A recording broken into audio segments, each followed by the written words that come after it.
ব্যবস্থা করতে হবে, এমন শাস্তি দিতে হবে আওয়ামী ফ্যাসিবাদের মতো আর কোন দল বাংলাদেশে রাজনীতি করতে সাহস না পায়। আজকের সবার সভাপতি, উপস্থিত জাতীয় নেতৃবৃন্দ, দেশপ্রেমিক ইমানদার ভাইরা, আজকের আওয়ামী লীগকে নিষিদ্ধ কেন চাই? আওয়ামী লীগের বিচার কেন চাই? আওয়ামী লীগ একটা আযাবের নাম, আওয়ামী লীগ একটা গজবের নাম, আওয়ামী লীগ একটা ধ্বংসের নাম, আওয়ামী লীগ 15 বছরে 28 লক্ষ কোটি টাকা পাচারের নাম, আওয়ামী লীগ গণতন্ত্র হত্যাকারীর নাম, মানবতাবিরোধী অপরাধের নাম।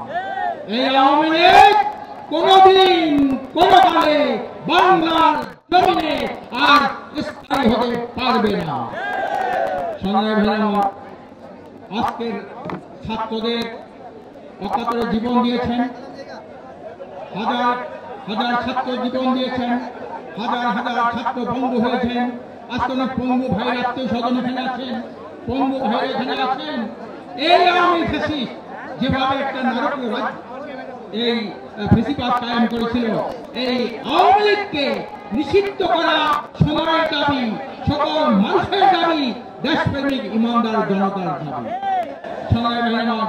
কালকে যখন যমুনার সামনে দেশপ্রেমিক ফ্যাসিবাদ বিরোধী ভাইরা যখন একত্রিত হলেন, পীর সাহেব চরমনায় ছিলেন তখন বগুড়া থেকে উনি রাত্রে 1টার সময় বললেন, যে যেখানে আছে, যে অবস্থা আছে, সবাই আপনার সেখানে সংহতি জানাবেন, সবাই সেখানে উপস্থিত হবেন।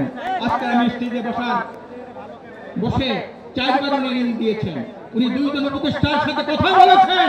উনি বলেছেন এই যে অভিশপ্ত আওয়ামী লীগকে নিষিদ্ধ করার জন্য ছাত্রদের দাবি, তারা যে রাজপথে নেমেছে, তাদের উপরে কোন অত্যাচার, কোন জুলুম করানো হয়, নির্বিঘ্নে তারা যে আন্দোলন করতে পারে এবং এই শেখ হাসিনা সহ সকল অভিশপ্ত আওয়ামী লীগকে নিষিদ্ধ হতে পারে, তার কার্যকরী ব্যবস্থা আপনারা করবেন। যদি আপনারা না করেন, দেশে একটা অঘটন, চরমভাবে অঘটন ঘটে যাবে। হাসিনা যেভাবে পালিয়েছে, হাসিনাকে যে আশ্রয় প্রশ্রয় দিয়েছে, তাদের এতেই পরিণত হবে। আমি জানতে চাই, আজকে ডক্টর ইউনূস সাহেব, আপনি একজন আইকনিক লিডার, একজন গ্লোবাল আইকনিক লিডার। আপনার আমলে এই ফ্যাসিস্ট, স্বৈরাচার, খুনি, মানবতাবিরোধী অপরাধী 650 জন লোক কিভাবে পালিয়ে গেল? এই হাসিনাকে কিভাবে হেলিকপ্টার করে, বাংলাদেশের হেলিকপ্টার করে তাহলে ভারতে পাচার করলো? আপনার কাছে কিন্তু আমরা জানতে চাই। আপনি যত ভালো নেতা হন না কেন, এই দেশের জনগণ কিন্তু সজাগ আছে, আপনাকে কিন্তু ছাড় দেবে না। আপনি উপরে যা কিছু ভালো বলেন, ভিতরে ভিতরে আপনি আপনার ছত্র ছায়ায় কেমন করে আওয়ামী বিশ্ব ছাত্র দেশ থেকে পালিয়েছে। এনসিপির 2 জন যারা বৈষম্য ছাত্র আন্দোলন করেছে, এখনো তাদের 2 জন উপদেষ্টা ভিতরে আছেন। আপনারা কি করেন ওখানে বসে? আপনারা কি করেন? আপনাদের আমলে, আপনারা ক্ষমতায় থাকাকালে, আপনাদের আমলে আওয়ামী ফ্যাসিস্টরা কিভাবে পালিয়ে যায়? এখনো প্রত্যেকটা মন্ত্রণালয়ে, প্রত্যেকটা সেক্টরে আওয়ামী ফ্যাসিস্টরা ঘাপটি মেরে বসে আছে। আজকের এই ঘাপটি মেরে আওয়ামী ফ্যাসিস্টরা বসে থাকলে কখনোই নির্বাচন সুষ্ঠু হবে না। এই জন্য আমরা চাই একটা মৌলিক প্রয়োজনীয় সংস্কার শেষে এবং আওয়ামী ফ্যাসিস্টদের বিচারের পরে এই দেশে একটা সুন্দর সুষ্ঠু নির্বাচন হবে। আজকের যারা নির্বাচন পাগল হয়ে গেছেন, আমরা 53 বছর নির্বাচন দেখেছি। 53 বছরের মধ্যে দেশকে আপনারা তলাহীন দুর্নীতিতে পরিণত করেছেন। 53 বছরে দেশটাকে পাঁচবার দুর্নীতি বিশ্ব চ্যাম্পিয়ন বানিয়েছেন। এই নির্বাচন স্লোগান দেবেন না। আমরা সংস্কার চাই, আমরা আমাদের বিচার চাই, তারপরে নির্বাচন চাই।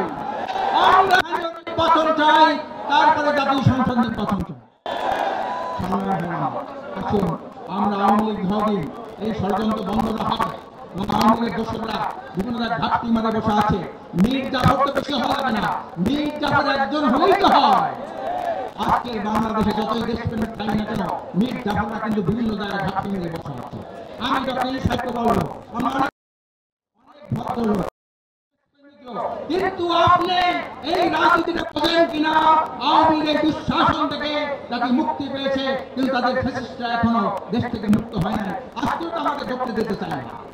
আমরা যখন এদিক থেকে ঢুকি, আমাদের ঢুকতে দিতে চায় না। আমি যখন বললাম আপনি কি আওয়ামী লীগের পুলিশ কিনা, সেটা হবে ছেড়ে দেন, তখন তারা ছেড়ে দিল। এখনো কিন্তু মনে করবেন না যে সিরাজউদ্দৌলা মারা গেছে, মিথ্যা হয়ে গেছে, এখনো কিন্তু সাহেব মিথ্যা আছে। যতদিন এই আন্দোলন, যতদিন হাসিনার পতন না হয় এবং তাদের দৃষ্টান্ত শাস্তি ব্যবস্থা না হয়, ততদিন এই আন্দোলন চলবে। Follow us on Facebook, subscribe our YouTube channel, get the latest update on www.daily-sun.com.